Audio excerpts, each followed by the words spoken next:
کہ آپ صلی اللہ علیہ وسلم نے فرمایا لَأُعَلِّمَنَّكَ سُورَةً هِيَ أَعْظَمُ السُّوَرِ فِي الْقُرْآنِ قَبْلَ أَن تَخْرُجَ مِنَ الْمَسْجِدِ. صحابی کہتے ہیں ثُمَّ أَخَذَ بِيَدِي فَلَمَّا أَرَادَ أَن يَخْرُجَ قُلْتُ لَهُ أَلَمْ تَقُل لَأُعَلِّمَنَّكَ سُورَةً هِيَ أَعْظَمُ سُورَةٍ فِي الْقُرْآنِ.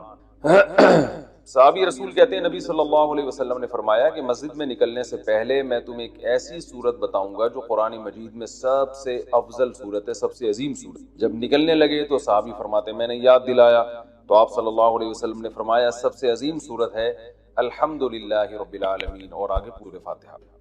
تو یہ بڑی فضیلت ہے. قرآن مجید میں بھی اللہ نے اس کی فضیلت کو بیان کیا، فرمایا وَلَقَدْ آتَيْنَاكَ سَبْعًا مِّنَ الْمَثَانِي وَالْقُرْآنِ الْعَظِيمِ. اے نبی ہم نے آپ کو 7 وہ صورتیں دی ہیں جو بار بار دہرائی جاتی ہیں اور باقی قرآن. تو یعنی اس صورت کو الگ سے اللہ نے بیان کی کہ باقی قرآن بھی دیا اور یہ 7 صورتیں بھی دی. تو یہ اس کی علامت ہے کہ اس صورت کی اللہ کی نظر میں بہت اہمیت ہے. اور اللہ نے اس کی صفت یہ بیان کی بار بار دہرائی جانے والی کتاب، بار بار دہرائی جانے والی صورت. تو یہ بھی اس کی ایک فضیلت ہے کہ بار بار نمازوں میں دہرائی جاتی ہے. نماز میں قرآن کا کوئی بھی حصہ اتنا زیادہ پڑھا جاتا جتنی سورہ فاتحہ کو پڑھا جاتا ہے. تو بہت بڑی فضیلت ہے. اور آپ صلی اللہ علیہ وسلم نے فرمایا لم ينزل فی التوراۃ ولا فی الانجیل سورۃ مثل سورۃ الفاتحہ ولا اعظم منها. آپ صلی اللہ علیہ وسلم نے فرمایا نہ اللہ نے تورات میں اس سے بہتر سورت نازل کی، نہ انجیل، اور نہ باقی قرآن میں اس سے بہتر سورت نازل کی. اور ایک اور حدیث میں آتا ہے کہ رسول اللہ صلی اللہ علیہ وسلم نے ارشاد فرمایا کہ اللہ تعالیٰ فرماتے ہیں قسمت الصلاۃ بینی و بین عبدی. اللہ تعالیٰ فرماتے ہیں میں نے اپنے اور بندے کے درمیان نماز کو ڈیوائیڈ کر دیا. تو یہاں نماز سے مراد فاتحہ ہے. اتنی اہمیت ہے کہ اللہ نے فاتحہ کو نماز سے تعبیر کی. فرمایا کہ جب کوئی بندہ نماز میں کھڑا ہو کر کہتا ہے الحمدللہ رب العالمین تو اللہ تعالیٰ فرماتے ہیں حمیدنی عبدی، میرے بندے نے میری حمد و ثنا کی، یعنی فرشتوں سے فخر سے کہتے ہیں. اور جب وہ کہتا ہے کہ الرحمن الرحیم، بڑا مہربان نہایت رحم کرنے والا، تو اللہ فرشتوں سے کہتے ہیں اثنا علی عبدی، میرا بندہ زبان سے میری تعریف کر رہا ہے. اور جب وہ کہتے ہیں مالک یوم الدین تو اللہ تعالیٰ فرشتوں سے کہتے ہیں مجدنی عبدی، دیکھو میرا بندہ میری بزرگی بیان کر.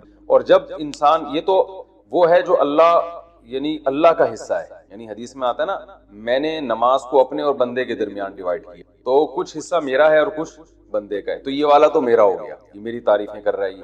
اور فرمایا کہ جب یہ کہتا ہے ایاک نعبد و ایاک نستعین، اے اللہ ہم تیری عبادت کرتے ہیں، تجھ سے مدد طلب کرتے ہیں، تو اللہ تعالیٰ فرماتے ہیں ھذا بینی و بین عبدی، کہ میرے اور بندے کے درمیان ایگریمنٹ ہے کہ یہ توحید پر قائم رہے گا.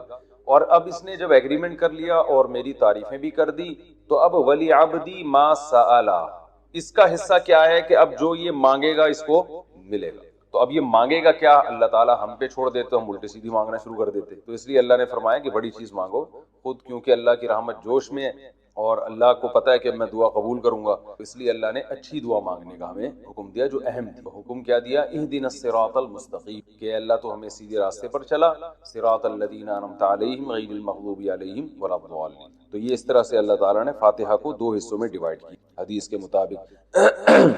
اور حدیث میں آتا ہے صحیح مسلم میں عبداللہ بن عباس رضی اللہ عنہ سے مروی ہے کہ آپ صلی اللہ علیہ وسلم کے پاس جبریل علیہ السلام بیٹھے ہوئے تھے. اچانک آپ نے ایک زوردار آواز سنی جو اس سے پہلے کبھی نہیں سنی. تو جبریل نے فرمایا کہ یہ ایک آسمان کا دروازہ ہے جو کھلا ہے، جو آج سے پہلے کبھی بھی نہیں کھلا تھا.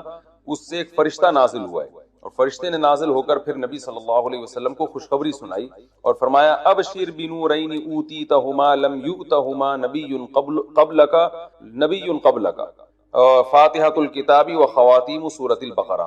اس نے آپ صلی اللہ علیہ وسلم کو خوشخبری سنائی اور عرض کیا کہ یا رسول اللہ آپ کو میں 2 ایسی قرآن کی صورتوں کی خوشخبری سنا رہا ہوں جو آپ سے پہلے کسی نبی کو نہیں دی گئی. تو ایک تو سورہ فاتحہ اور ایک سورہ بقرہ کا آخری حصہ آمن الرسول بما انزل الیہ من ربہ والمؤمنون. تو یہ اس کے کچھ فضائل ہیں. اس سے معلوم ہوتا ہے کہ بہت بڑی فضیلت ہے. ایک فضیلت سورہ فاتحہ کی یہ بھی ہے کہ یہ دم میں بھی رقیہ کے کام آتی ہے. صحابی سے ثابت ہے کہ انہوں نے جن اتارا اور سورہ فاتحہ پڑھ کے ان پہ پھونک مارتے گئے اور وہ جن کے اثرات ختم ہوتے. تو اس لیے اگر کسی پہ خدا نخواستہ جادو یا جنات کے اثرات ہوں تو سورہ فاتحہ پانی پہ دم کر کے چھینٹے ماریں یا ویسے پھونک ماریں، اس کا بہت فائدہ ہوتا ہے. یہ سورہ فاتحہ فضیلت تھی جو کے سامنے. اب اس کی کچھ تفسیر بیان کروں گا. سورہ فاتحہ میں نماز میں اس کا کیا مقام ہے. رسول اللہ صلی اللہ علیہ وسلم نے ارشاد فرمایا کہ من لم یقرأ بفاتحۃ الکتاب فلا صلاۃ لہ، بخاری کی حدیث ہے جو شخص سورہ فاتحہ نہیں پڑھتا اس کی نماز نہیں ہوتی۔ تو اتنی بات تو بہرحال ثابت ہے کہ سورہ فاتحہ نماز کا ایک ضروری حصہ ہے۔ اب اس میں اختلاف ہے فقہا کا کہ امام اگر پڑھ لے تو سب کی طرف سے کافی ہوگی یا نہیں ہوگی۔ اس میں امام ابو حنیفہ رحمہ اللہ تعالیٰ کا جو قول ہے وہ یہ ہے کہ امام اگر پڑھ لے گا تو مقتدیوں پہ پڑھنا لازم نہیں ہے، بلکہ جائز ہی نہیں ہے، کیونکہ امام کی قرات مقتدیوں کے لیے کافی ہے۔ اور امام شافعی رحمہ اللہ تعالیٰ کی رائے یہ ہے کہ امام جب پڑھے گا سورہ فاتحہ تو مقتدی پر بھی واجب ہے، چاہے جہری نماز ہو یا سری نماز ہو۔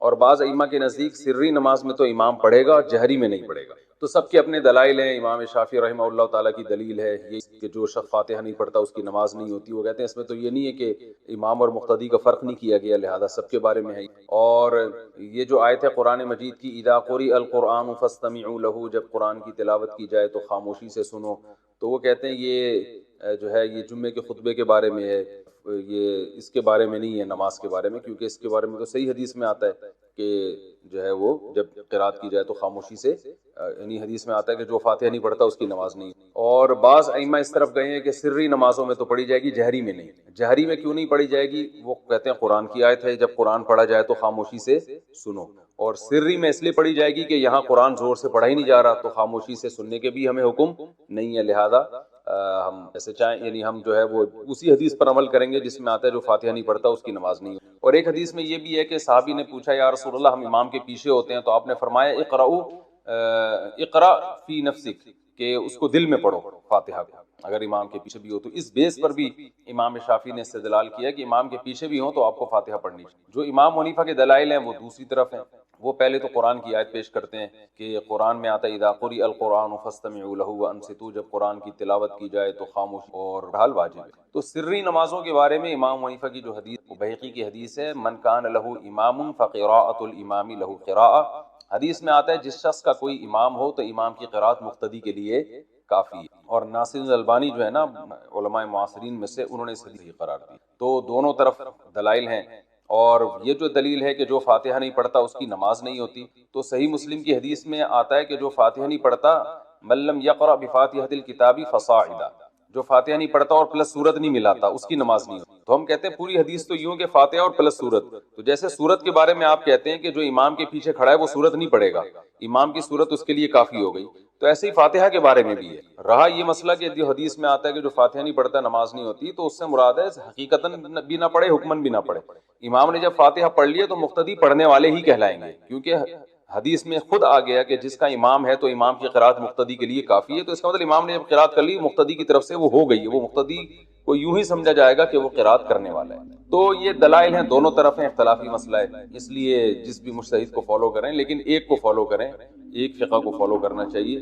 کبھی اس رائے کو کبھی اس رائے کو، اس کی سنجیدہ علماء ہیں اور صدیوں سے جو علماء اہل افتاء فتویٰ دیتے آئے ہیں وہ اس کی اجازت نہیں دے رہے، وہ کہتے ہیں ایک کو فالو کریں باقی سب کو۔ یہ تو کچھ جلدی میں نے مختصراً اختلافی مسئلہ بیان کیا۔ باقی سورہ فاتحہ کی تفسیر کیا ہے؟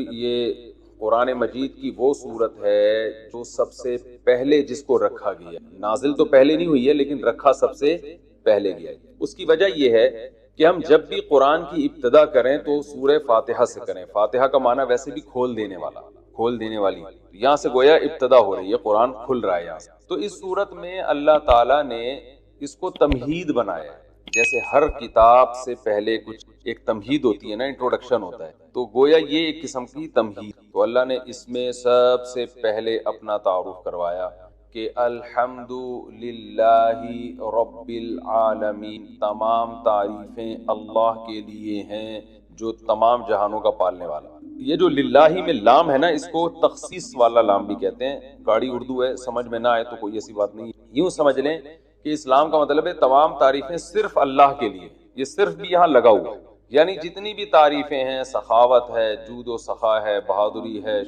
یہ جو بھی کمالات سمجھے جاتے ہیں، علم والا ہے، رحمت والا ہے، تو تمام تعریفیں حقیقت میں صرف کس میں پائی جاتی ہیں؟ اللہ میں۔ اگر انسانوں میں کوئی تعریف ہے تو اللہ کی دین سے ہے، اللہ کی عطا سے ہے، ورنہ حقیقت میں حقیقی تعریف کا مستحق تو صرف اللہ کی ذات ہے۔ تو اللہ نے اپنا تعارف کروایا رب العالمین، تمام جہانوں کا پالنے والا، اس لیے کہ جب تک آپ کے سامنے کتاب کے مؤلف کا انٹروڈکشن نہیں ہوگا آپ کتاب کو ویلیو نہیں دو۔ اگر آپ کے سامنے کوئی بازار میں کتاب رکھی، آپ نے دیکھا مصنف کا نام ہی سمجھ میں نہیں آ رہا، پتہ چلا جی یم گولے گنڈے والے نے لکھی ہے کتاب، یہ کتاب لکھی یم گولے گنڈے والے نے، تو آپ کوئی گولے گنڈے والا تو خرید لے گا اس کو، لیکن میرا خیال ہے کوئی بھی عام آدمی، کوئی سمجھدار آدمی نہیں، یار مجھے ذرا پانی تو پلاؤ بہت، تو کوئی بھی پی سکتا ہے کہ دیکھو پیاس لگ رہی ہے نا، تو کوئی بھی خرید سکتا ہے اس کتاب کو، لیکن سمجھدار آدمی نہیں خرید۔ تو یہ مصنف سے پتہ چلتا ہے، تو یہ قرآن اللہ کی کتاب ہے، تو اس لیے اللہ نے اپنا تعارف کروایا۔ ایک اور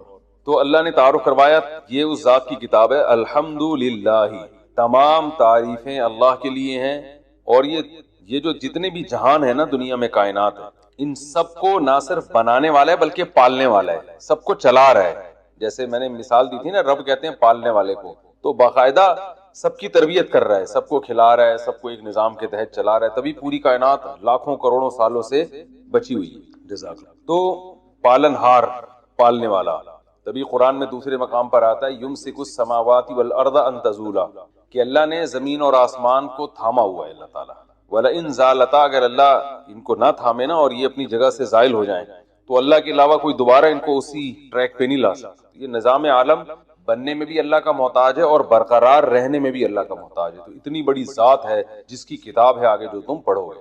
الحمدللہ رب العالمین، العالمین عالم کی جمع ہے، عالم کہتے ہیں جہان کو، بہت سارے جہان ہیں۔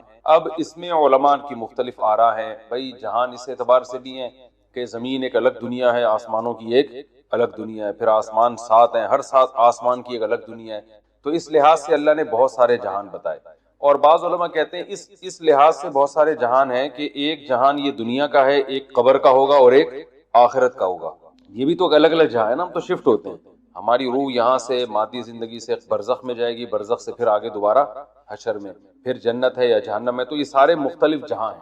اور بعض علماء کہتے ہیں اس لحاظ سے یہ مختلف جہاں ہیں کہ جیسے ایک مادی زندگی ہے نا انسانوں کی ہے، ایک فرشتوں کی بھی زندگی کی بھی ایک الگ دنیا ہے، جنات کی بھی ایک الگ دنیا ہے۔ تو جنات کیوں ٹریس نہیں ہوتے، کیوں نظر نہیں آتے؟ اس لیے کہ وہ مادی چیز نہیں ہے، وہ ایک الگ ہی مخلوق ہے جو ہم اس کو دیکھ نہیں سکتے، آگ سے بنی ہوئی مخلوق ہے، اور یہ جو فرشتے ہیں یہ روشنی سے بنی ہوئی مخلوق ہے، تو یہ بالکل ایک الگ جہاں ہے۔ تو اس لیے انسان کی جو ریسرچ ہے نا، جو مادی ذرائع ہیں تحقیق کے، اس میں یہ آتے ہی نہیں ہے۔ تو یہ الگ الگ جہان اللہ نے بنائے ہیں، فرشتوں کی الگ ہو سکتا ہے، یہاں بہت سارے فرشتوں میں نظر نہیں آ رہے، یہاں ہزاروں جنات تو ہمیں نظر، اور شکر ہے کہ نظر نہیں آ رہے، کیونکہ ہمیں نظر آئیں تو پھر جنات کو ہم نظر نہیں آئیں گے، ہم یہاں سے شارٹ ہو جائیں گے، ٹھیک ہے نا۔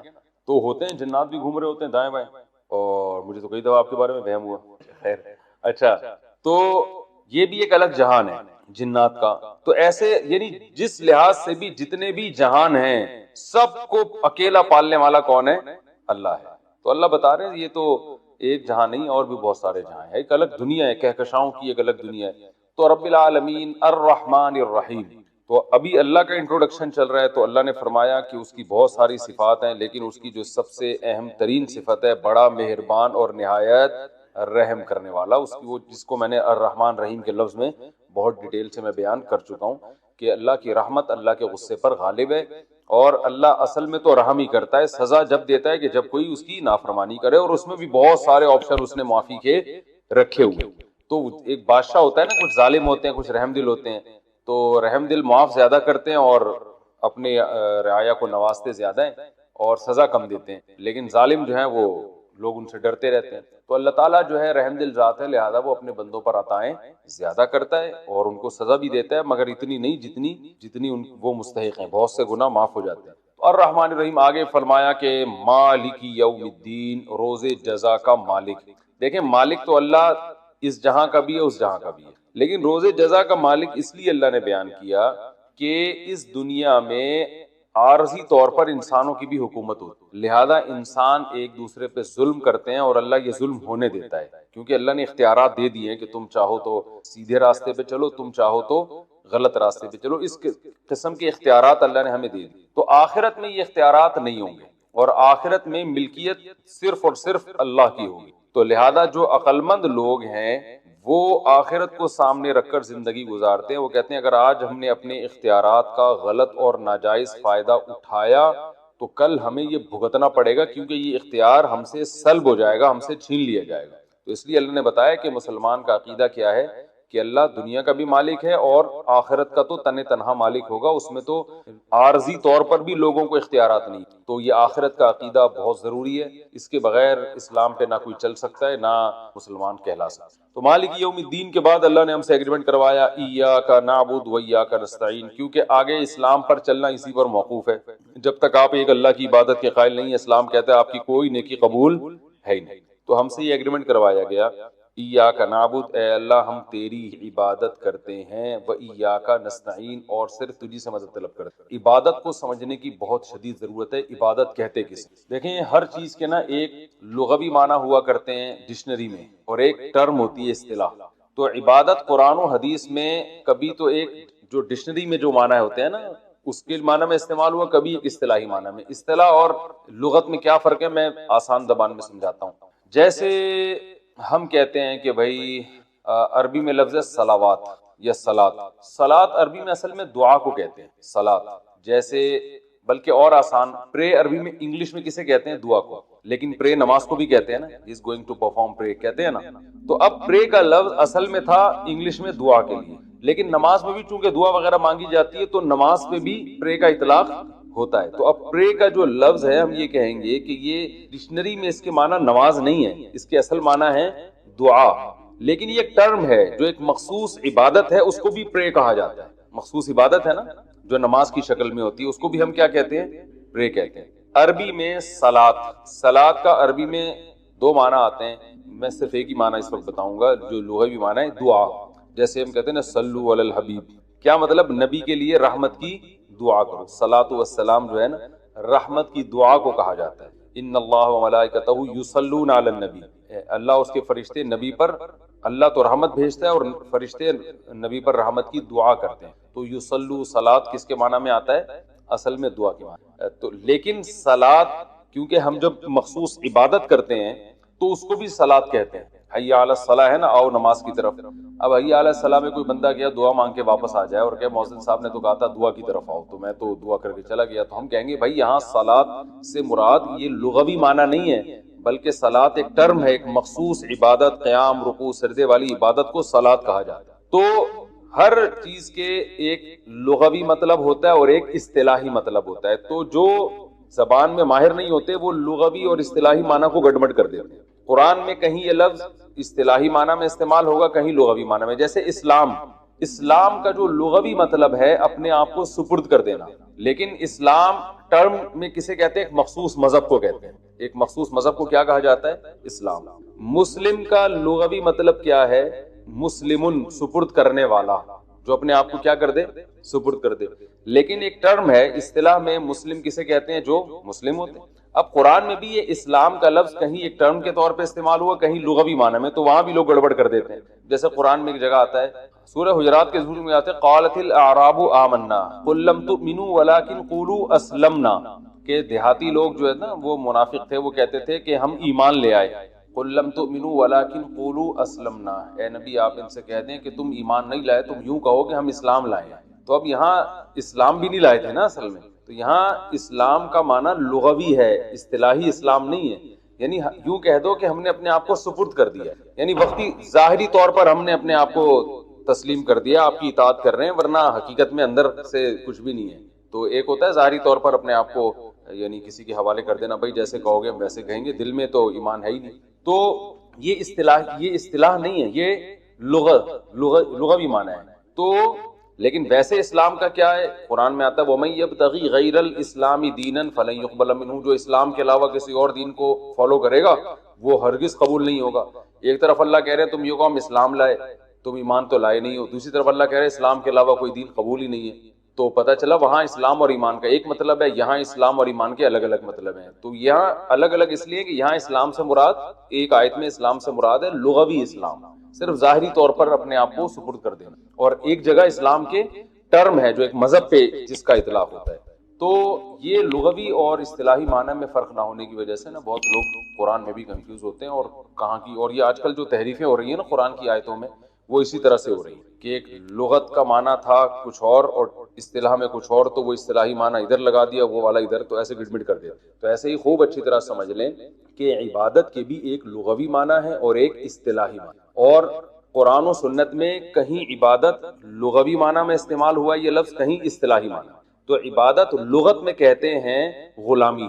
غلامی کسی کی بھی آپ غلامی اختیار کریں گے تو آپ اس کی عبادت کرنے والے کہلائیں گے. یعنی عبادت سے مراد جس کو لغت میں ڈکشنری میں عبادت کہتے ہیں غلامی.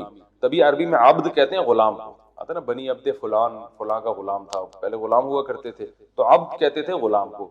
حالانکہ عبادت جو ٹرم ہے اس معنی میں تو کسی کا غلام بننا جائز ہے ہی نہیں، وہ تو شرک ہو جائے گا. لیکن ایک جو ٹرم کے علاوہ جو لغوی معنی میں عبادت ہے وہ کسی کی بھی آپ غلامی اختیار کر سکتے. تو عبادت کے جو لغوی معنی ہیں وہ ہیں کسی کی غلامی اختیار کر. اور عبادت کے اصطلاحی معنی کیا ہیں؟ تو عبادت کی جو اصطلاحی تعریف ہے وہ پہلے عربی میں بتا دیتا ہوں، آپ اردو میں یاد کر لیے گا.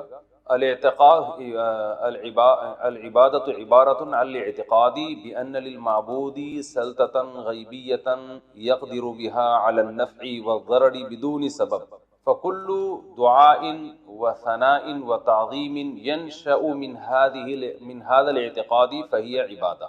مشکل ہے، اردو میں سمجھاتا ہوں کہ آپ جب کسی کے بارے میں یہ کانسیپٹ ہو، آپ کا یہ عقیدہ ہو کہ فلاں ذات چاہے وہ کوئی بھی ہو، فلاں ذات کو یہ قدرت اور طاقت حاصل ہے کہ وہ مجھے جب چاہے فائدہ اور جب چاہے نقصان پہنچا سکتا ہے، اور فائدہ اور نقصان پہنچانے کے لیے وہ کسی ریزن کا، سبب کا محتاج نہیں، لاجک نہیں چاہیے اس کو. کسی کے پاس بھی ایسی قدرت ہے تو جس کے بارے میں یہ نظریہ ہوگا کہ جس کو یہ قدرت حاصل ہے تو اس کی زبان سے یا اپنے باڈی سے اس عقیدے کے ساتھ جو تعظیم ہوگی یہ والی تعظیم عبادت کہلائے گی. سمجھ رہے ہیں؟ مثال کے طور پر آپ اپنے ابا کے سامنے دو زانوں بیٹھے ہوئے ہیں، تمیز، یہ تعظیم ہے نا ابو کی. جیسے ہم نماز میں بیٹھتے ہیں نا ایسے احتیاط کی شکل میں، آپ اپنے والد محترم کے سامنے ایسے تمیز، جو کہ آج کل بیٹھنا لوگوں نے چھوڑ دیا، لیکن آپ اتفاق سے تمیز سے بیٹھے ہوئے ہیں.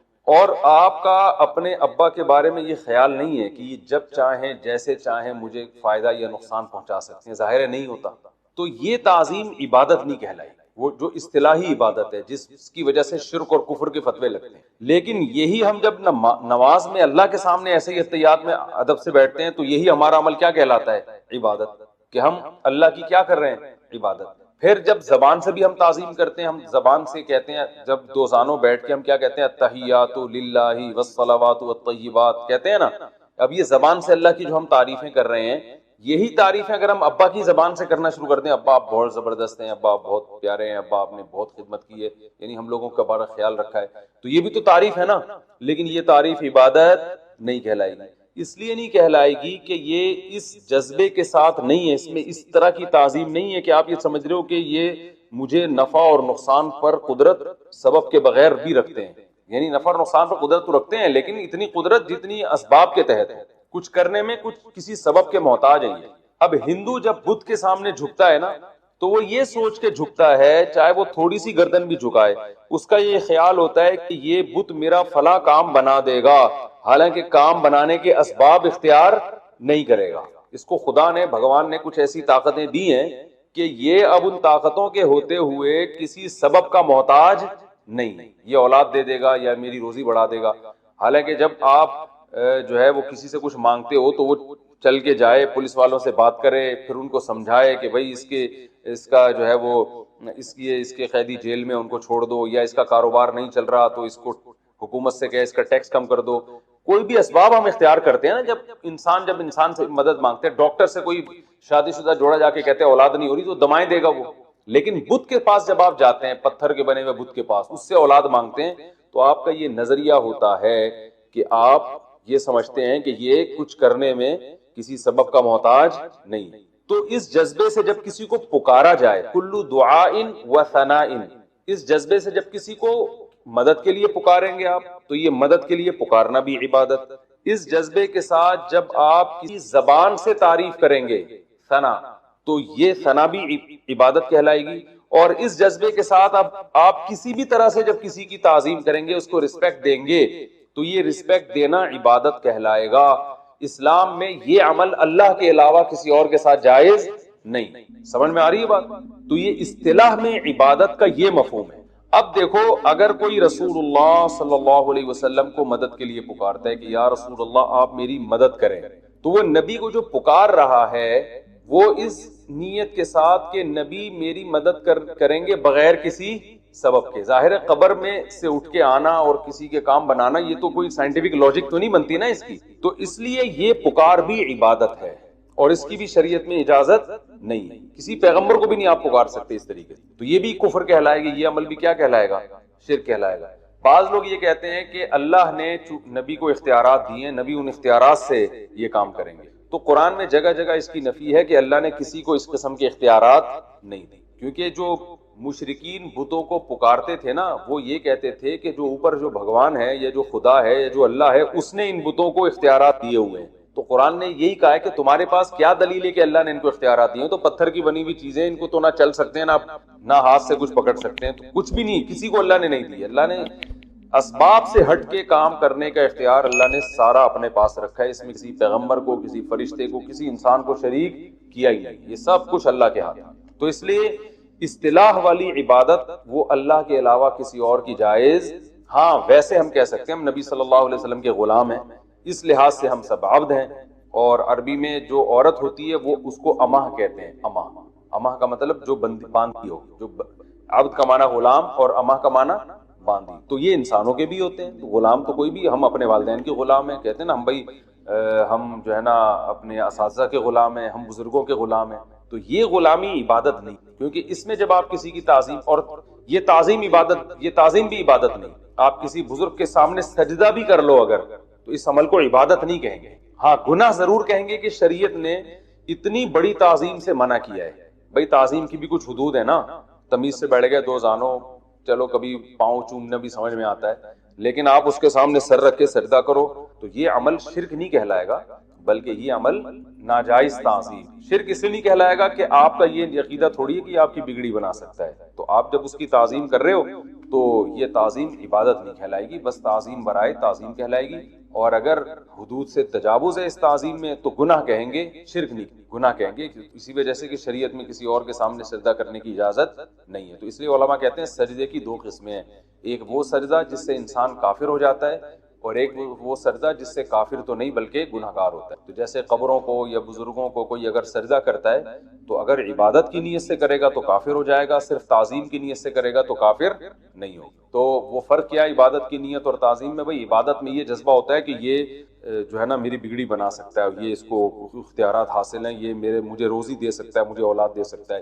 اس جذبے کے ساتھ سجدہ کریں گے تو کافر ہو جائیں گے, اور اس جذبے سے کے بغیر ویسے ہی کسی کی عقیدت محبت میں آ کے آپ اس کے سامنے زمین پہ سر رکھ دیتے ہو تو یہ عمل گناہ کبیرہ تو ہے, مگر اس سے انسان کافر نہیں ہوتا, کیونکہ کافر ہوتا ہے غیر اللہ کی عبادت سے, اور یہ عمل عبادت نہیں. تو یہ عبادت خوب اچھی طرح سمجھ گئے نا عبادت کا مطلب کیا ہے. تو اب عبادت کے مختلف ارکان ہیں, مختلف اقسام ہیں کہ کون کون سی تعظیمیں ہیں جو لوگ کر رہے ہیں مختلف, وہ میں بتاتا ہوں. پہلے میں عبادت کا جو لغوی معنی ہے اس معنی میں بھی قرآن میں عبادت کا لفظ استعمال ہوا ہے. جیسے قرآن میں آتا ہے وما خلقت الجن والانس الا لیعبدون, میں نے انسان اور جنات کو اس لیے بنایا تاکہ وہ میری غلامی کریں. تو یہاں عبادت سے اصطلاحی عبادت مراد نہیں ہے بلکہ کیا ہے, لغت میں غلامی.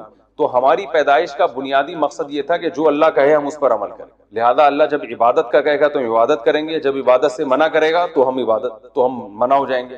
اب دیکھیں جب عبادت سے منع کرے گا تو ہم رک جائیں گے تو وہ عمل بھی عبادت کہلائے گا, حالانکہ ہم عبادت نہیں کر رہے.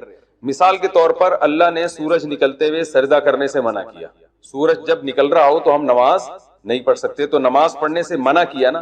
ہم جب نماز پڑھنے سے رک جاتے ہیں اللہ کے کہنے پر تو یہ عمل کیا ہے, ہم عبادت سے رک گئے مگر ہم یہ اللہ کی غلامی میں کر رہے ہیں, تو یہ عمل بھی عین عبادت ہے. تو اب یہ کیسے ہو سکتا ہے کہ ایک کام عبادت ہو بھی اور نہیں بھی ہو؟ تو بھائی عبادت اصطلاحی لحاظ سے تو یہ عبادت نہیں ہے.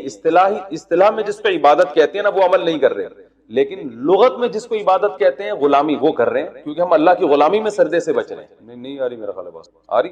بھائی اصطلاح میں عبادت تو نماز کو, روزے کو, زکوٰۃ کو کہیں گے نا, جو صرف اللہ کی جاتی ہے. اصطلاح میں عبادت کہتے ہیں نماز, سجدہ, روزہ, یہ سب چیزیں ہیں, یہ عبادت کہلاتی ہیں. لیکن لغت میں عبادت غلامی کو, کسی کی بھی اطاعت.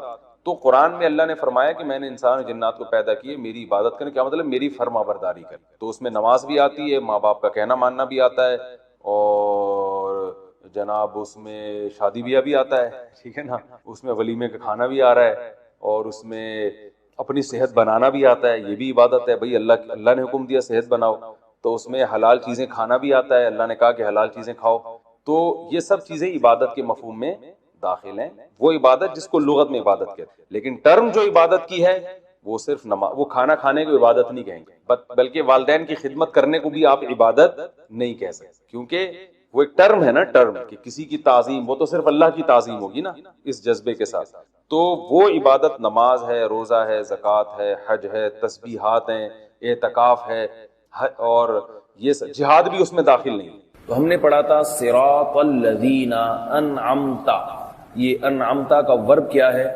بولیے، انعام، اور انعمتا پاسٹ کا صیغہ ہے، ماضی، خطاب ہو رہا ہے سامنے والے ایک مرد کو، جیسے رحمتا، رحمتا یاد کیا نا آپ نے، ضربتا، رحمتا، رجعتا، تو انعمتا، یہ الف شروع میں کہاں سے آ گیا؟ چونکہ اس کے مصدر میں یہ الف لگا ہوا ہے، تو اس سے آپ کو یہ پتہ چل جائے گا کہ انعمتا کس سے ملتا جلتا ہے۔ صراط الذین انعمت علیہم، علی کا معنی کسی چیز کے اوپر، ہم یہ ہم ایک ہی چیز ہے، ہم تم سب کہاں سے، آپ ضمیر یاد کیے نا، وہ سب، صراط الذین، ان لوگوں کا راستہ، الذین میں نے بتایا تھا نا، وہ لوگ جو کہ، یہ ترجمہ ہوتا ہے اس کا، الذین کا مطلب وہ لوگ جو کہ، یہ ادھورا جملہ ہوتا ہے، ناقص، ادھورا، اس کے بعد والے کلام کو اس کے ساتھ ملائیں گے تو بات بنے گی۔ صراط الذین، ان لوگوں کا راستہ، انعمتا، جن پر انعام کیا، تا، تو نے، خطاب کس کو ہو رہا ہے؟ اللہ سے، خطاب کیا تو ایک نے۔ اب ضروری نہیں کہ مرد ہو، صیغے اللہ کے لیے مرد ہی کے استعمال ہوتے ہیں، گرامر کے لحاظ سے تو ہمارے پاس دو ہی صیغے ہیں، مرد اور مذکر اور مؤنث۔ ان لوگوں کا راستہ انعام کیا تو نے ان لوگوں پر، ٹھیک ہے۔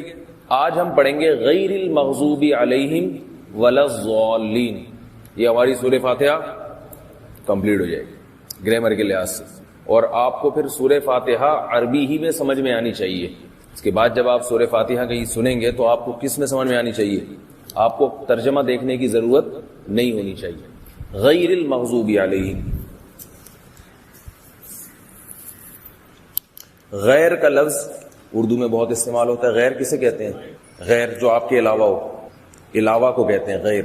المغضوب، یہ جو میں لکھ رہا ہوں یہاں فوکس اس کو کریں، کیمرہ جو ہے نا یہ المغضوب پہ لگ، المغضوب، اس کے حروف اصلیہ ہیں غضب، غین، ضاد اور با، بہت آسان۔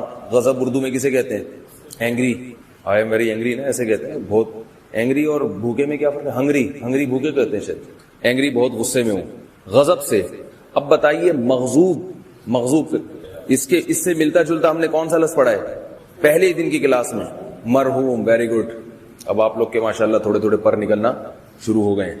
مرحوم جس پر رحم کیا جائے، المغضوب جس پر غضب۔ غیر المغضوب علیہم، علی کا معنی پر، ہم کا معنی، تو کیا مطلب؟ جن غضب کیا گیا ہو ان کے اوپر، غضب کیا گیا ہو ان لوگوں پر، غیر لگا دیا۔ غیر المغضوب علیہم کا مطلب غضب کیا گیا ہے جن کے اوپر ان کے علاوہ۔ سمجھ میں آ گئی بات؟ اہدنا الصراط المستقیم، چلا تو ہمیں سیدھے راستے پر، رہنمائی کر تو ہماری سیدھے راستے کی۔ اب خود ہی ہم بتا رہے ہیں کون سا راستہ سیدھا ہے۔ صراط الذین، ان لوگوں کا راستہ، انعمتا، انعام کیا تو نے، علیہم، ان کے اوپر، یعنی ان لوگوں کے راستے پر چلا کہ انعام کیا تو نے ان لوگوں کے راستے، جن کے راستے پر تو نے جن پر تو نے انعام کیا ان کے راستے پر چلا ہمیں۔ اور غیر المغضوب علیہم، یہ وہ لوگ ہونے چاہیے جو جن پر تیرا غضب ہوا ان کے علاوہ ہونے چاہیے۔ اسی کی مزید ڈیٹیل ہے، اسی کی تشریح ہے کہ انعام یافتہ لوگوں کے راستے پر چلا، نہ کہ ان لوگوں کے راستے پر جن پر تیرا غضب ہوا۔ غیر کا ترجمہ ہم کریں گے نہ کہ ان لوگوں کا راستہ۔ سمجھ رہے بات کو نہیں سمجھ رہے؟ غیر المغضوب علیہم، نہ کہ ان لوگوں کا راستہ۔ غیر کا معنی اس کے اپوزٹ، یعنی ان مغضوب علیہم کے اپوزٹ کا راستہ۔ تو ہم اس کا آسان ترجمہ کیا کریں گے؟ ان لوگوں کا راستہ نہیں جن پر تیرا غضب نازل ہوا. یوں بھی ترجمہ کر سکتے ہیں, یوں بھی کہہ سکتے ہیں نہ کہ ان لوگوں کا راستہ جن پر تیرا غضب ہوا, یہ بھی کہہ سکتے ہیں, یوں بھی کہہ سکتے ہیں جن پر تیرا غضب ہوا ان کے علاوہ کا راستہ. صحیح ہے, ہر طرح سے ترجمہ کیا جا سکتا ہے. وَلَضَّالِّينَ, واو کا مطلب ہوتا ہے عربی میں اور, واو قسم کے لیے بھی آتی ہے, واللہ اللہ کی قسم, اور واو کا معنی اور بھی ہوتا ہے, اینڈ جسے انگلش میں کہتے ہیں. وَلَضَّالِّينَ, لا کا معنی نہیں, بہت آسان کہ لا الہ الا اللہ, کوئی معبود نہیں ہے, لا کا معنی نہیں. الضالین بڑا دلچسپ لفظ ہے, آپ پڑھ چکے ہیں. یہ میں نے بتایا تھا گڑبڑی حروف کون کون سے ہیں. اور ایک اور بات ہے کہ جب دو حرف ایک جیسے اکٹھے ہو جاتے ہیں, جمع ہو جاتے ہیں, تو وہ بھی گڑبڑ کر دیتے ہیں. جیسے دیکھیں یہ مددہ, ضربہ کی طرح سمپل لفظ ہے, لیکن یہاں دال اور دال ایک جیسے آ گئے نا, تو اس کو ملا کے پڑھتے ہیں مدہ. مددہ کو کیا پڑھتے ہیں؟ مدہ. ٹھیک ہے. جب میں کیا نام ہے ان کا, دانیال بھائی, جب میں یہاں لکھوں یا کوئی چیز یہاں اشارہ کروں تو بالکل اس پہ قریب لا کے اس کو فوکس کیا کریں تاکہ جو ویڈیو دیکھنے والے ان کو سمجھ میں آئے. مددہ, اس کو ہم پڑھتے کیا ہیں؟ مدہ, کیونکہ دو حرف ایک جیسے آ گئے تو واو الف اور یا بھی گڑبڑی ہیں, اور دو حرف اکٹھے ہو جائیں تو وہ بھی حروف گڑبڑیہ میں ان کا شمار ہوگا. اس کی ایک اور مثال دیتا ہوں. یمدونا قرآن میں آتا ہے, اصل میں تھا یمدودونا, یعبدونا کی طرح. یعبدونا عبادت کرتے ہیں وہ سب لوگ, یعبدونا. اس طرح آتا ہے یمدودونا, مدد کرتے ہیں وہ سب, لیکن اس کو قرآن میں کیا ہے؟ یمدونا. دال اور دال ایک جیسے آ گئے نا, تو اس وجہ سے جو صیغے کا اصل اسٹرکچر تھا, جو ڈھانچہ تھا, اس میں چینجنگ پیدا ہو گئی. سمجھ رہے بات کو؟ یہاں بھی ایسا ہی ہوا ہے. ضالین آپ نے پڑھا ہوا ہے, ضلالت کہتے ہیں گمراہی. مصدر اس کا ورب کیا ہے؟ ضلالت. کسے کہتے ہیں؟ گمراہی. ضاد, لام اور لام یہ حروف اصلیہ ہیں, ضاد, لام اور لام. اب راحم کون سا صیغہ ہے؟ فاعل. کیا معنی ہے اس کا؟ رحم کرنے والا. اس کی جمع کیا آتی ہے؟ راحمین. راحمون بھی, راحمین بھی. تو ضالل, ضاد, لام, لام حروف اصلیہ ہیں. ضالل راحم کی طرح ہو گیا نہیں ہو گیا؟ ابے بھائی کیا ہو گیا؟ کیا مطلب؟ گمراہ ہونے والا. ضلالت گمراہی, ضالل گمراہ ہونے والا. اور اس کی جمع آئے گی ضاللین, جیسے راحمین, اس کی کیا آئے گی؟ ضاللین. اصل میں آئے گی ضاللین. ضاللین, ضالل راحمن کی طرح, ضاللین یہ راحمین کی طرح. لیکن لام اور لام ایک جیسے ہیں تو یہ حروف گڑبڑی آ گئے کہ نہیں آ گئے؟ اس نے مسئلہ کیا کر دیا, ہم نے ان کو ایک جیسا بنا دیا, ضالن کر دیا. ضاللن کے بجائے ہم نے کیا کر دیا؟ ضالن. کہتے ہیں ضال ہے وہ, ضال, ضالن. تو یہ اسٹرکچر اس کا تبدیل کیوں ہوا؟ ایک جیسے دو حرف آ رہے ہیں, ورنہ یہ صیغہ آپ پڑھ چکے ہیں. ضالن گمراہ ہونے والا, ضاللینا بہت سارے گمراہ, اور ملا کے پڑھیں گے ضالین. ٹھیک ہے. ایک تجوید کا قاعدہ ہے کہ جب بھی الف آ رہا ہو اور اس کے بعد دو حرف ایک جیسے آ رہے ہو تو اس میں مد ہوتا ہے. خیر یہ تجوید کی قاعدہ ہے, اس کا عربی گرامر سے تعلق نہیں, اس لیے ہم یہاں مد کرتے ہیں ضالین. ٹھیک ہے. تو یہ ضالین اصل میں کیا تھا؟ ضاللین, راحمین کی طرح. دو حرف ایک جیسے آ گئے, لام اور لام, تو ہم نے اس کو کیا بنا دیا؟ ضالین. اس کا کیا مطلب ہے؟ گمراہ ہونے والے بہت سارے. تو اب ہم ترجمہ کیا ہوا؟ غیر المغضوب علیہم, ان لوگوں کا راستہ نہیں جن پر غضب ہوا. وا اور لا نہ, اور نہ ہی ضالین گمراہ لوگ. یعنی نہ تو ہمیں ان کا راستہ چاہیے جن پر غضب ہوا, ولا نفی کر رہے ہیں, اور نہیں ضالین گمراہ لوگوں کا راستہ. گمراہ لوگوں کا راستہ کیونکہ اس کا پیچھے کلام سے تعلق ہے. آخر میں ہم کہتے ہیں آمین. آمین کا مطلب اے اللہ اس دعا کو تو قبول کر لے. سمجھ میں آ گئی بات؟ قرآن مجید میں صراط کا لفظ 45 مرتبہ ہے. صراط, صراط مستقیمہ کہیں آ رہا ہے, کہیں صراط کا لفظ آ رہا ہے. الصراط راستے کو کہتے ہیں.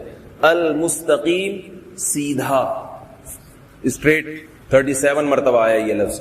اب جہاں بھی صراط کا لفظ آئے گا, المستقیم کا لفظ آئے گا, کہیں پروجیکٹر کا انتظام ہو جائے انشاءاللہ چند دنوں میں، تو پھر میں آپ کو پروجیکٹر پہ یہ پورا جو ہے کہاں کہاں یہ المستقیم کا لفظ آ رہا ہے، کہاں کہاں صراط، تو آپ کو بڑا مزہ آئے گا اس میں انشاءاللہ، کہ بہت ساری آیتیں آپ کی حل ہو جائیں گی، سمجھ رہے ہیں؟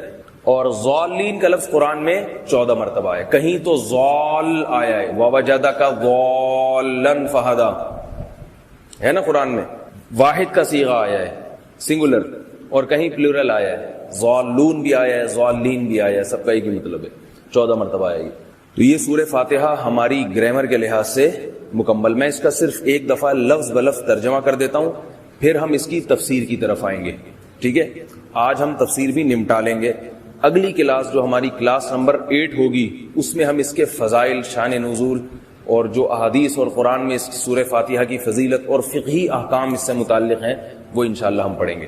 تو الحمدللہ رب العالمین، تمام تعریفیں اللہ کے لیے ہیں جو تمام جہانوں کا پالنے والا ہے، الرحمن بڑا مہربان، الرحیم بہت رحم کرنے والا، مالکی یوم الدین روز جزا کا مالک ہے، ایاک نعبد ہم تیری ہی عبادت کرتے ہیں، و ایاک نستعین ہم تجھ ہی سے مدد طلب کرتے ہیں، اہدنا الصراط المستقیم چلا تو ہمیں سیدھے راستے پر، صراط الذین انعمت علیہم ان لوگوں کے راستے پر جن پر تو نے انعام کیا، غیر المغضوب علیہم ولا الضالین نہ کہ ان لوگوں کے راستے پر جن پر تیرا غضب ہوا، اور نہ ان لوگوں کے راستے پر جو گمراہ ہوئے۔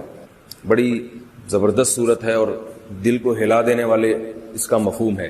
اس میں ہم پہلے اللہ سے غائب کے صیغوں سے بات کرتے ہیں، الحمدللہ رب العالمین، جیسے کسی تھرڈ پرسن کی بات ہو رہی ہے، تمام تعریفیں اللہ کے لیے ہیں جو تمام جہانوں کا پالنے والا، خطاب نہیں کر رہے ہیں اللہ سے، الرحمن بڑا مہربان، الرحیم نہایت رحم کرنے والا، مالک یوم الدین روز جزا کا مالک، ایک دم ایسے لے آتے ہیں جیسے اللہ ہمارے سامنے موجود ہے، ایاک نعبد ہم تجھ سے تیری عبادت کرتے ہیں، خطاب کر رہے ہیں۔ یہ کیوں؟ اس لیے کہ جب اللہ کی آپ نے حمد و ثنا کر دی تو گویا اللہ کی قدرت، طاقت، اس کی صفت رحمت کا استحضار ہو گیا آپ کے سامنے، یعنی گویا وہ آپ کے سامنے موجود ہے۔ تو اللہ کہتے ہیں مجھے غائب سے خطاب نہ کرو بلکہ ایسے جیسے میں تمہارے سامنے موجود ہوں، ایاک نعبد ہم تیری ہی عبادت کرتے ہیں، و ایاک نستعین اور تجھ ہی سے مدد طلب کرتے ہیں۔ تو جب بھی سورہ فاتحہ آپ لوگ سنیں امام سے یا نماز میں تلاوت کریں تو یہ مفہوم ذہن میں رکھ کے کیا کریں۔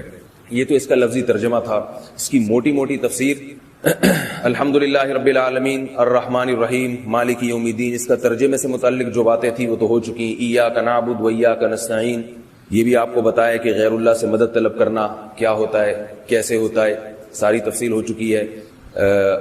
اگر ویسے آپ مزید ڈیٹیل میں جانا چاہیں تو اس پر میرا ایک شارٹ کلپ ہے انٹرنیٹ پر، یا رسول اللہ مدد کہنا، یا رسول اللہ مدد کہنا، غیر اللہ سے مدد طلب کرنا کب شرک بنتا ہے اور کب جائز ہے، کون سی مدد جائز ہے کون سی شرک ہے، تو وہ 10 منٹ کا کلپ آپ لوگ ضرور سن لیے گا کہ غیر اللہ سے مدد طلب کر، میری ویب سائٹ ہے نا muftitarikmasood.com، اس کے سرچ کے آپشن میں جا کے یا رسول اللہ مدد کہنا، تو وہاں آپ سنیں گے تو آپ کو انشاءاللہ پتہ چل جائے گا کہ جو آج کل کے مشرکین کہتے ہیں نا کہ آپ بھی تو جگہ جگہ پولیس سے مدد مانگتے ہو، تو کون سی مدد شرک ہے کون سی شرک نہیں ہے، یہاں کون سی مدد مراد ہے، یہ انشاءاللہ تفصیل اس میں مل جائے گی آپ کو، باقی مختصر لفظوں میں بتا چکا ہوں۔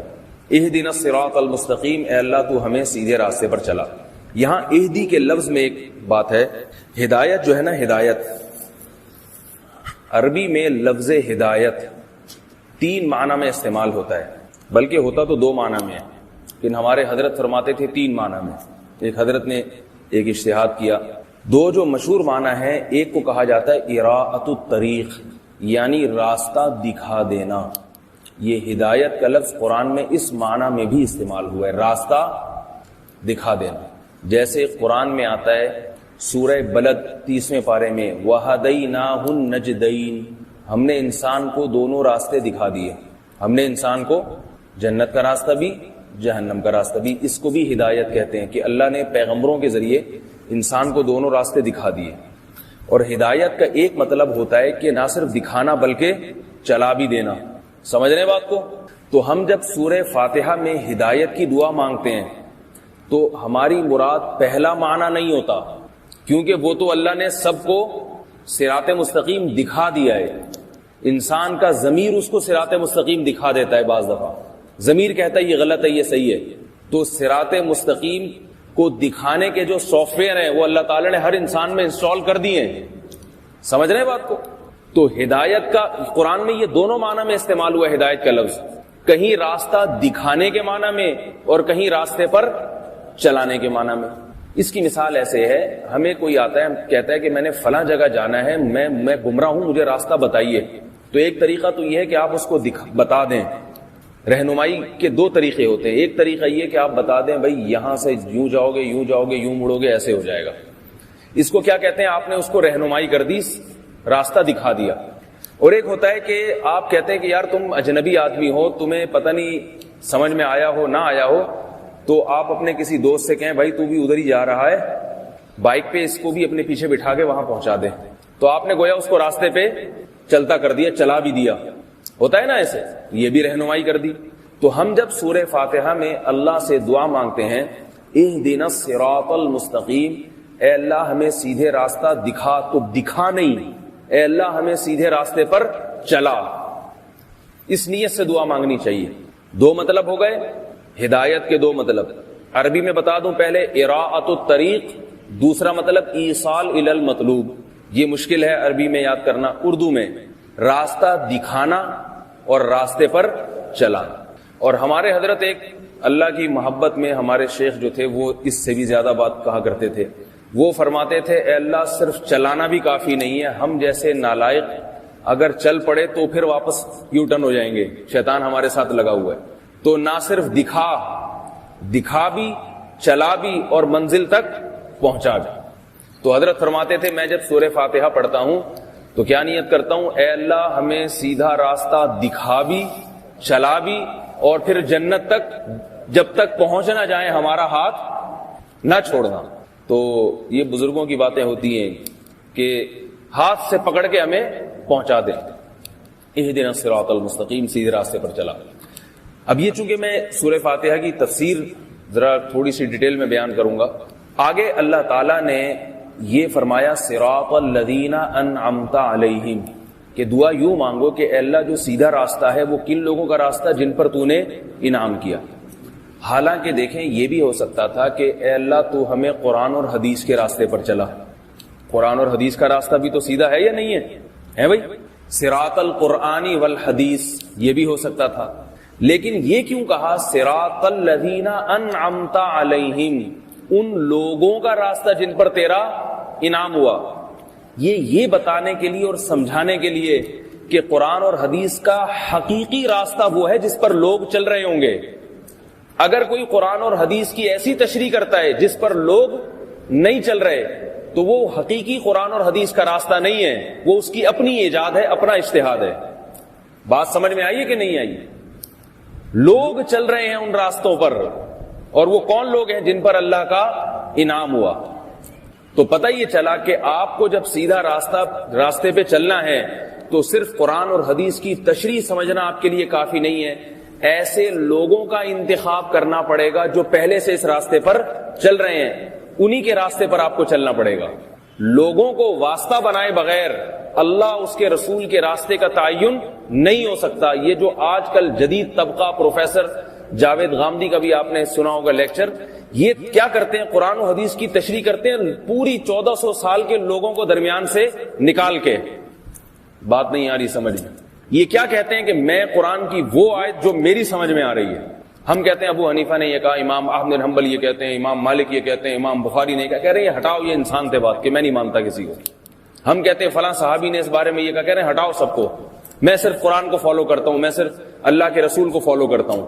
تو اس صراط الذین انعمت علیہم میں رد ہے اس قسم کے طبقے پر کہ انعام یافتہ طبقہ ہر دور میں رہے گا. آپ کوئی 15ویں صدی کے نئے مجدد نہیں ہے، کوئی آپ ہی انعام یافتہ آدمی ہیں اور آپ کو سمجھ میں آ گیا، باقی کسی کو سمجھ میں نہیں آیا. بات سمجھ میں آئی؟ نہیں آئی میرا خیال. تو انعام یافتہ لوگ ہیں. وہ کون لوگ ہیں انعام یافتہ؟ سورہ نساء کی آیت نمبر 69 67 اس میں اللہ نے فرمایا فَأُولَٰئِكَ الَّذِينَ أَنْعَمَ اللَّهُ عَلَيْهِمْ مِنَ النَّبِيِّينَ وَالصِّدِّيقِينَ وَالشُّهَدَاءِ وَالصَّالِحِينَ. یہ میں جب آپ کو سورہ فاتحہ کے فضائل بتاؤں گا تو وہ تمام فضائل اور اس سے متعلق یہ جو آج کا بھی سبق ہے یہ پوری ایک پیپر پہ نمبر وار میں آپ کو یہ آیتیں بھی ترجمہ بھی لکھ کے دے دوں گا. میرے پاس عربی میں چونکہ ہے وہ عربی میں نے جمع کیا وہ آپ کی سمجھ میں نہیں آئے گا تو ورڈ پیڈ پہ میں ترجمہ کر کے PDF فونٹ میں اس کو ہم نیٹ پہ شائع کر دیں گے. ابھی لکھنے کی ضرورت نہیں ہے ان چیزوں کو, ابھی صرف سمجھیں آپ. تحریری شکل میں آپ کو پیپر دے دیا جائے گا اور نیٹ پہ بھی شائع کر دیا جائے گا. تو جو لوگ لیکچر نمبر 7 اور 8 سنیں گے ان کو وہ بھی مل جائے گی انشاءاللہ. تو وہاں اس میں یہ سب چیزیں اردو میں لکھی ہوئی ہوں گی. بلکہ میں تو یہاں تک کہتا ہوں اگر کوئی صاحب انگلش میں بھی اس کا ترجمہ کر دیں تو بہت سے لوگ اردو صحیح طرح نہیں سمجھتے تو وہ پھر انگلش میں اس کو پڑھ لیں گے. اچھا خیر, تو من الذین اللہ نے کیا فرمایا کہ ان لوگوں کا راستہ جن پر انعام ہوا.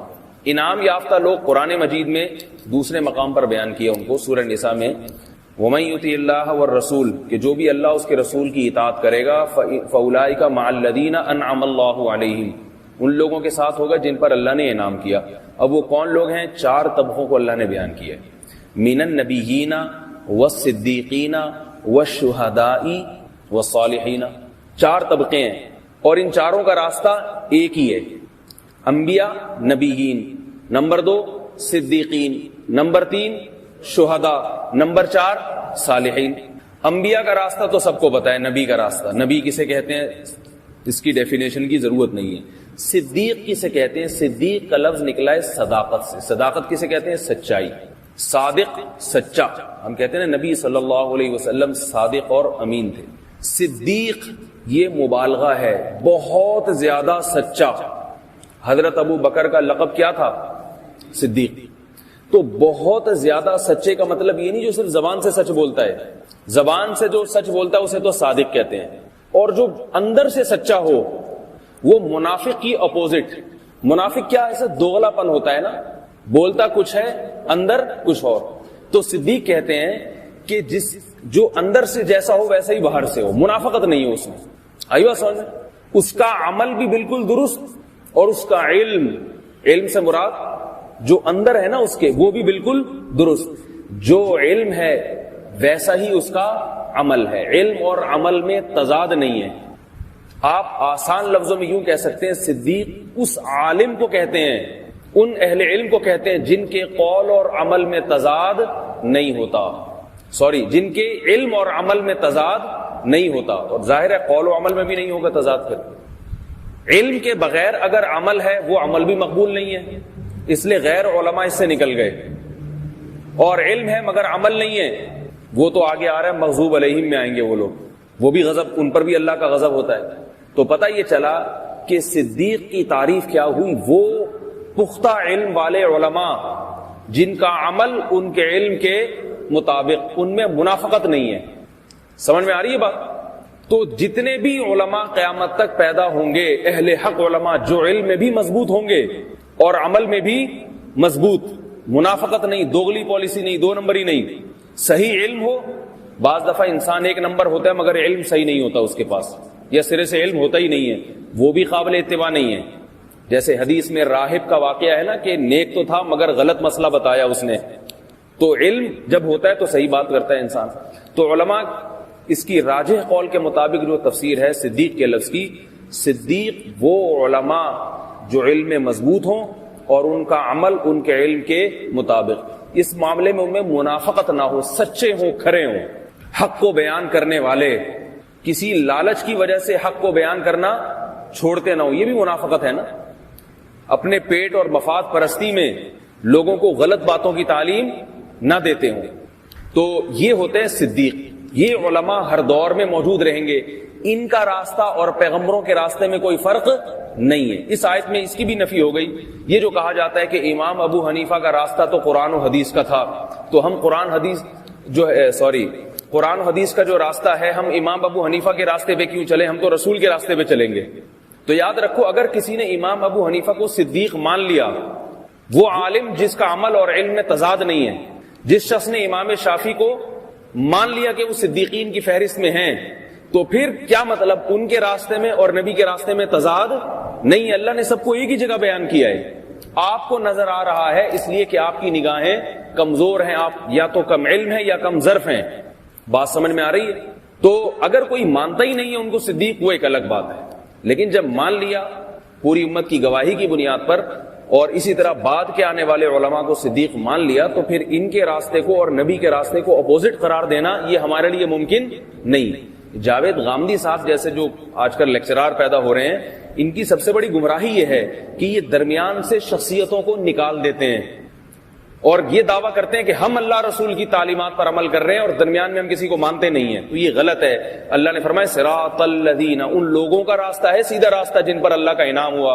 اور ان لوگوں میں دوسرے نمبر پر کون ہے؟ صدیق. ہر دور کے صدیق اس میں داخل ہیں, ہر دور کے صدیق.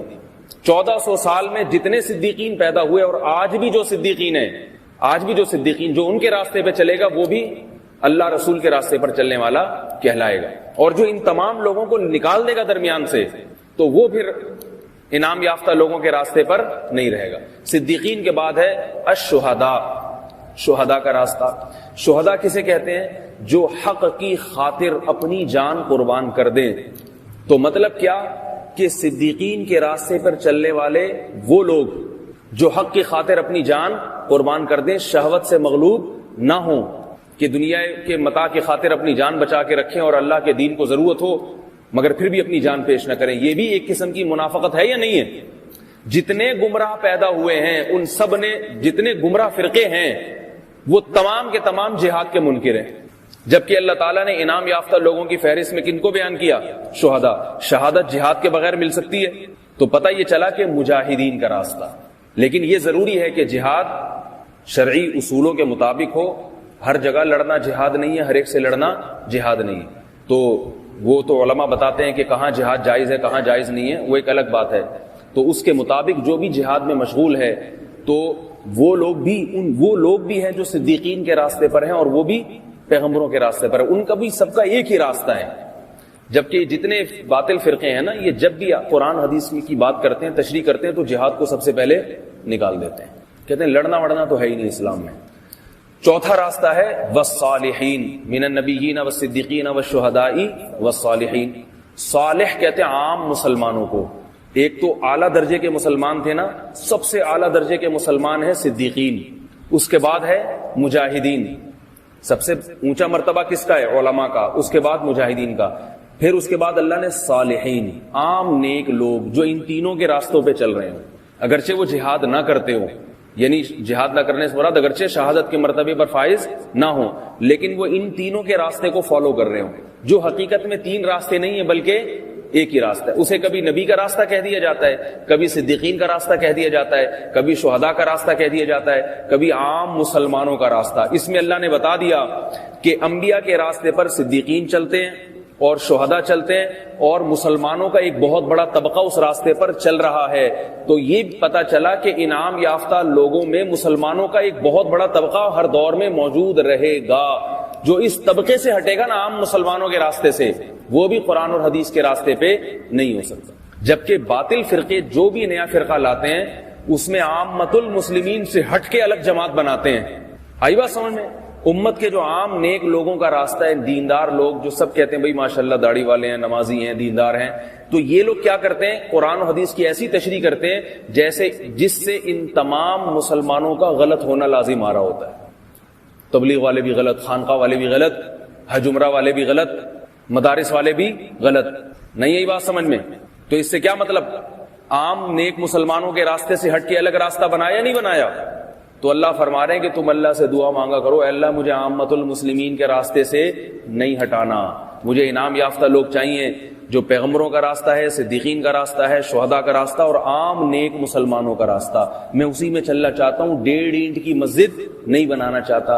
اس آیت میں فرقہ واریت کی جڑیں اللہ نے ختم کر دی ہیں. جتنے جدید فرقے آ رہے ہیں, کیونکہ یہ تمام فرقے پیدا قرآن اور حدیث کے نام پہ ہوتے ہیں, اس لیے اگر اس آیت میں یوں کہا جاتا صراط القرآن والحدیث تو ہر فرقہ کہتا میرا راستہ قرآن و حدیث کا ہے اور میرا وہ راستہ ہے جس کی تم ہر نماز میں اللہ سے دعا مانگتے ہو، لہذا اس راستے پر آ جاؤ۔ قادیانی کہتے کہ ہمارا راستہ قرآن و حدیث والا راستہ ہے، لہذا سارے کے سارے ہمارے راستے پر آ جائیں۔ رافضی کہتے کہ ہمارا راستہ قرآن و حدیث کا ہے، کیونکہ ہر آدمی اپنی غلط دلیل اور اپنے غلط مسئلے کو ثابت کرنے کے لیے بھی سہارا قرآن و حدیث ہی کا لیتا ہے۔ وہ اس کی مثال حضرت علی رضی اللہ تعالی عنہ جب خلیفہ بنے ہیں تو خوارج نے آپ کی خلافت قبول کرنے سے انکار کر دیا۔ دلیل پتہ ہے کیا دی تھی؟ قرآن سے۔ حضرت عبداللہ ابن عباس گئے ان کے پاس سمجھانے کے لیے، تم امیر المومنین کے ہاتھ پہ بیعت کیوں نہیں کرتے، ان کو حاکم کیوں نہیں مانتے؟ تو خوارج نے کہا ان الحکم الا للہ، قرآن کی آیت پڑھی کہ حکومت صرف کس کی ہے؟ اللہ کی۔ نہیں یہی بات سمجھ میں، حکومت صرف کس کی ہے؟ اللہ کی۔ حضرت علی کو پتا چلا، حضرت علی نے فرمایا کلمۃ حق ارید بها الباطل، کلمہ درست ہے، قرآن کی آیت ہے، مگر اس کا مطلب غلط لیا جا رہا ہے۔ تو خوارج اسلام میں پہلا فرقہ تھا، وہ بھی کس بنیاد پہ بنائے؟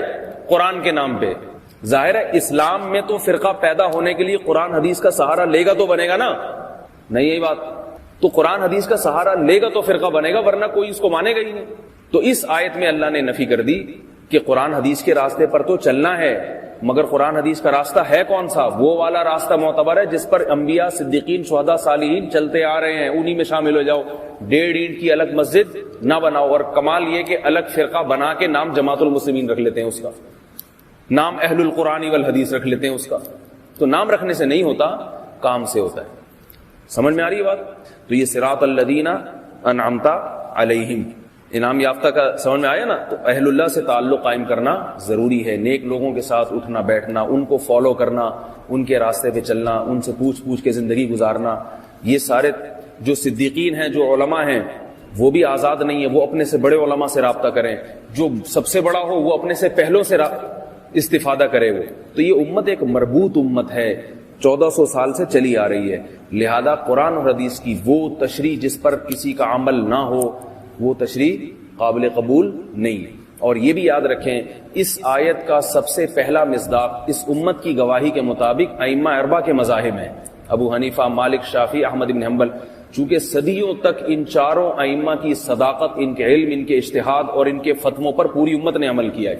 میں یہ نہیں کہہ رہا ان کے علاوہ کی نفی ہے، ایسا نہیں ہے، لیکن ان پر تو بہرحال اجماع ہے۔ لہذا ان چاروں مذاہب میں سے کوئی کسی ایک مذہب کو اگر فالو کرتا ہے تو اس کے برحق ہونے پر انگلی نہیں اٹھائی جا سکتی، کیونکہ ہمیں اب اس کا اجماع امت ہی سے پتہ چلے گا کہ کون صدیقین میں ہے اور کون صدیقین کی فہرست سے خارج۔ انبیاء کا پتہ تو قرآن سے چلتا ہے، صدیقین کا پتہ کس سے چلے گا؟ اجماع امت سے۔ اور اجماع امت کو قرآن مجید نے حجت قرار دیا ہے۔ قرآن مجید میں آتا ہے وَمَن يَتَّبِعْ غَيْرَ سَبِيلِ الْمُؤْمِنِينَ، جو شخص مومنین کے راستے سے ہٹے گا، دیکھو یہاں بھی مسلمانوں کے راستے سے ہٹے گا، نُوَلِّهِ مَا تَوَلَّى، جہاں جا رہا ہے جانے دیں گے، وَنُصْلِهِ جہنم، اور جہنم میں پھینک دیں گے ہم اس کو۔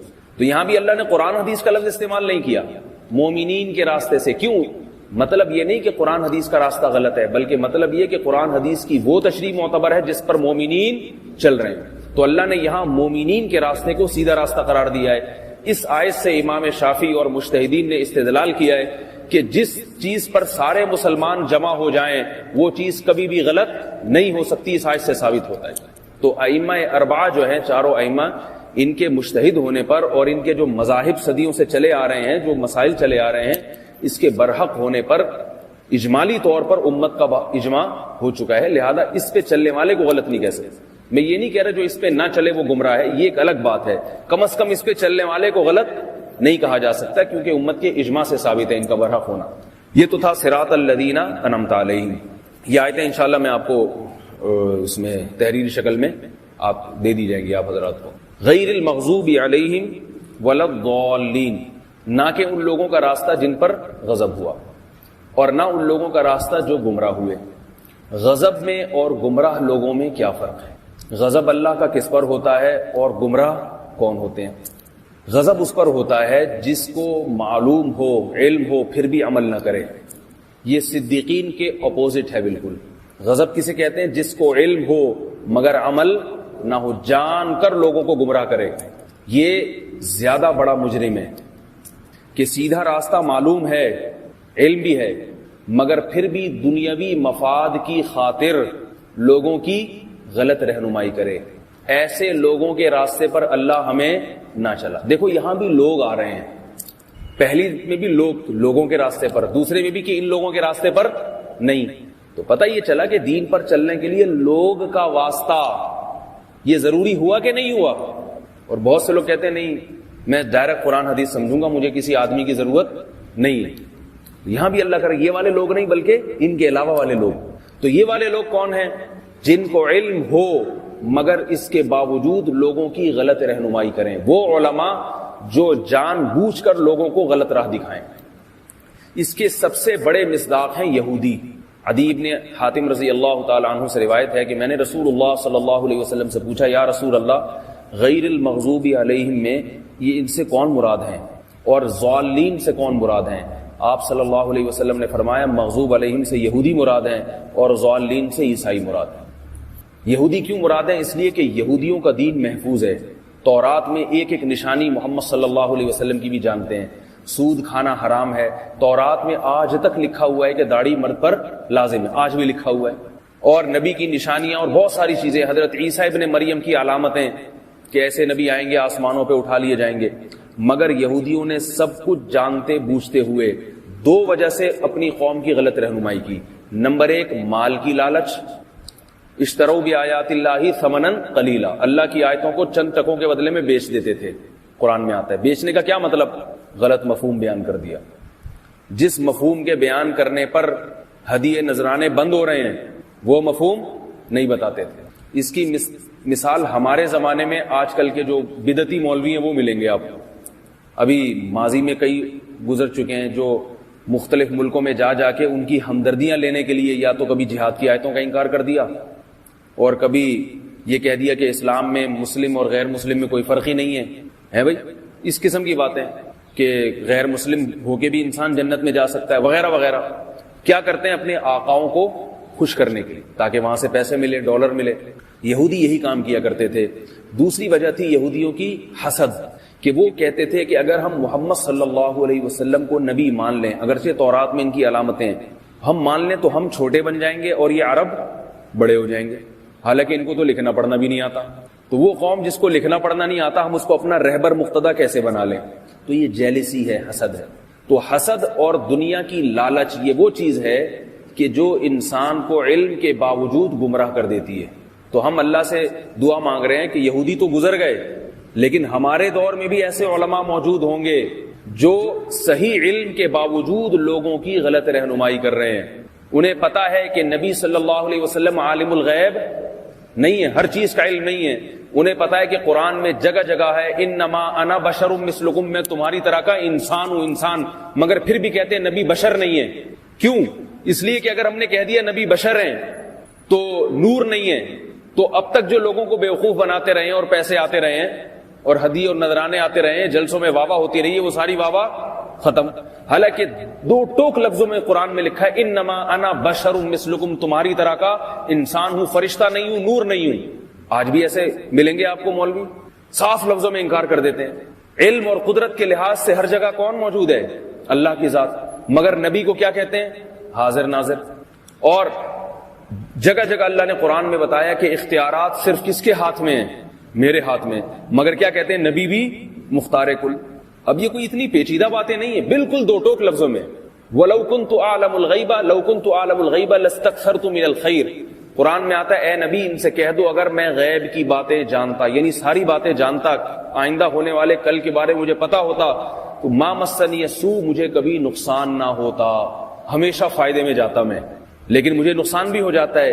یہ اس کی علامت ہے کہ مجھے آئندہ آنے والے کل کا علم نہیں ہوتا۔ واضح ہے، مگر جو مولوی یہ قرآن کا ترجمہ پڑھتا ہے وہ ہی لوگوں کو بتا رہا ہوتا ہے کہ نبی کو ہر چیز کا علم ہے، جو ہو چکا اس کا بھی، جو ہونے والا ہے اس کا بھی۔ اب وہ لوگوں کو تو مطمئن کر دیتا ہے مگر اس کا ضمیر مطمئن نہیں ہوتا۔ تو ایسے بدبخت لوگ جو سب کچھ جانتے بوجھتے ہوئے لوگوں کو گمراہ کر رہے ہیں، اللہ فرماتے ہیں یہ وہ لوگ ہیں جن پر اللہ کا غضب اور قہر نازل ہوگا قیامت کے دن۔ تو اے اللہ ہمیں ان قہر زدہ علماء کی اتباع سے بچنے کی توفیق عطا فرما، ان لوگوں کے پیچھے نہ چلا ہمیں، یہ ہمیں دعا سکھائی جا رہی ہے۔ اس کے سب سے پہلے مصداق کون ہے؟ یہودی. اور ہمارے دور میں اس کے مصداق کون ہیں؟ سارے باطل فرقے جو اصل حقیقت کو جانتے ہیں مگر کوئی اپنے فرقے کی حفاظت کے لیے، کوئی اپنی چودراہٹ کی حفاظت کے لیے، کوئی دولت کے لیے قرآن کی آیتوں کو غلط ملت کر کے لوگوں کے سامنے بیان کرتے ہیں. تو تمام کے تمام لوگ اس میں داخل ہیں. تو بتایا جا رہا ہے اللہ صدیقین کا راستہ چاہیے، اہل حق علماء کا راستہ چاہیے، اہل باطل علماء کا راستہ نہیں چاہیے. یہاں تک بات سمجھ میں آ گئی. اگلا لفظ ضالین کے بعد میں یہ آج کا لیکچر ختم کرتا ہوں.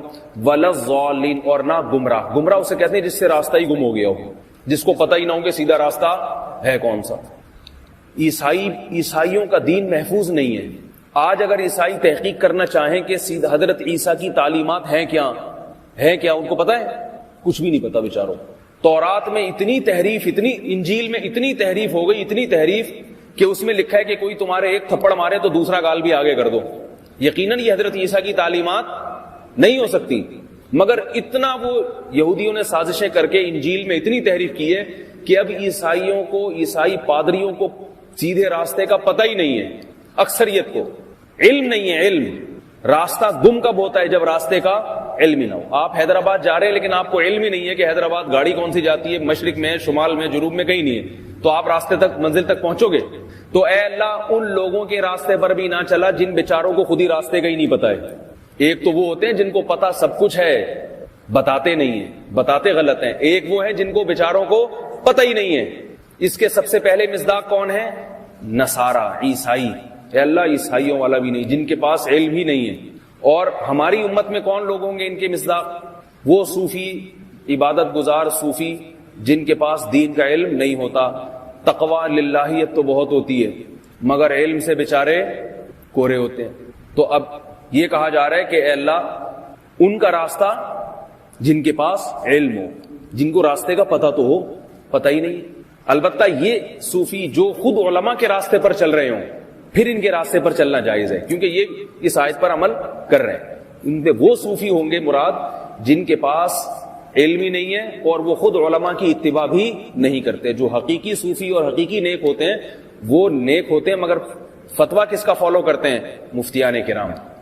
ہم نے بڑے بڑے بزرگان دین دیکھے ہیں، بہت اللہ والے پہنچے ہوئے بزرگ ہیں، مگر مسئلہ ان سے پوچھو تو وہ کہتے ہیں نہیں مسئلہ میں نہیں بتا سکتا، مسئلہ کسی عالم سے پوچھو. اور اس کے برعکس کچھ ایسے بھی ہوتے ہیں کہ علم ہے نہیں مگر چونکہ نیک بن گئے تو اب وہ سمجھتے ہیں ہم سب کچھ ہم بن گئے. علم کے بغیر سیدھے راستے کا تعین نہیں ہو سکتا. تو جو بیچارے گمراہ ہیں جن کو راستے کی پتہ نہیں، یہ دونوں غلط راستے پر ہیں. ایک وہ جس پر اللہ کا غضب ہوا، وہ زیادہ بڑا مجرم ہے یہودی، اور اس سے کم درجے کے مجرم ہیں عیسائی. اسی طرح ہماری امت میں جس کو علم ہے اور پھر بھی غلط رہنمائی کرے وہ بڑا مجرم ہے، جیسے آج کل کے بدعتی لوگ اور بعض پروفیسر، ہر ایک کی بات نہیں، بعض پروفیسر قسم کے لوگ جو قرآن کی آیتوں کو توڑ موڑ کے لوگوں کے سامنے پیش کر دیتے ہیں. عوام چونکہ عربی جانتی نہیں ہے، تفسیر جانتی نہیں ہے، وہ بھی گمراہ ہو جاتی ہے. اور دوسرے وہ لوگ جو ضالین میں، جن بیچاروں کو راستے کا علم پتہ کچھ ہے ہی نہیں، بیٹھ کے پھینکتے رہتے ہیں بات، نبی نے یوں فرمایا، نبی نے یوں فرمایا. یہ آج کا لیکچر ہمارا ختم ہو رہا ہے تو ایک چھوٹی سی چٹکلے پر اپنی بات ختم کرتا ہوں میں. لیکچر مزہ آئے گا آپ لوگوں کو چٹکلا سن کے. وہ ایک صاحب بیان کر رہے تھے، تبلیغ میں نکلے، سیدھے سادے تھے بیچارے. تو ہمارے ایک دوست نے واقعہ، تبلیغ میں اجازت نہیں ہے ایسے پھینکنے کی، لیکن بہرحال بعض عامی لوگ چلے جاتے ہیں، وہ کچھ نہ کچھ بولتے رہتے ہیں. تو بیان ہو رہا تھا تو ہمارے ایک دوست نے بتایا کہ وہ جب بیان میں کھڑے ہوئے تو کہنے لگے فرمایا کہ جو آدمی نماز نہیں پڑھتا وہ ایسے ہے جیسے بدکاری کرتا ہو. ارے میں نے کہا یہ حدیث میں نے کبھی سنی نہیں ہے. دل میں سوچا. پھر وہ جو بیان کر رہے تھے پھر انہوں نے دوسری بات فرمایا کہ جو آدمی نماز نہیں پڑھتا وہ ایسے جیسے چور. فرمایا کہ جو آدمی نماز نہیں پڑھتا وہ ایسے ہے جیسے پتہ نہیں سود خور. ایسے پھینکتے جا رہے ہیں نا. اب یہ جو جس نے مجھے واقعہ سنایا کہتے ہیں میں نے کہا کہ یار یہ ہم نے تو کبھی حدیث سنی نہیں کہ نبی نے کوئی کبھی ایسا فرمایا ہو، پہلی دفعہ اس قسم کی حدیثیں سامنے آ رہی ہیں. کہتے ہیں میں نے بیان کے بعد ان سے پوچھا حضرت یہ جو فرمایا کہ جو نماز نہیں پڑھتا وہ چور کی طرح ہے، وہ زانی ہے، وہ فلانا ہے، وہ یوں ہے، تو یہ کہاں فرمایا نبی صلی اللہ علیہ وسلم نے اور کس نے فرمایا؟ کہہ رہے یہ ہم نے فرمایا. ہم نے یعنی بتانے میں تو ایسا جیسے نبی نے فرمایا، لیکن کہہ رہے یہ کس نے فرمایا؟ ہم نے فرمایا. اپنے ہی فرامین چلا رہا ہے بھائی. تو ایسے لوگ بھی ہوتے ہیں جو اللہ اس کے رسول صلی اللہ علیہ وسلم کی بات کرنے کے بجائے اپنی ان کی کوئی ٹیکنیکل، وہ تو بیچارہ سادگی میں کر رہا تھا، اللہ اس کو معاف کر دے گا. لیکن بعض جاہل ہوتے ہیں، اللہ اس کے رسول کی تعلیمات کے بجائے بس وہ اٹرم شٹرم سناتے رہتے ہیں، بیانات میں پھینکتے رہتے ہیں اور سامنے والا بیٹھ کے لپیٹتا رہتا ہے.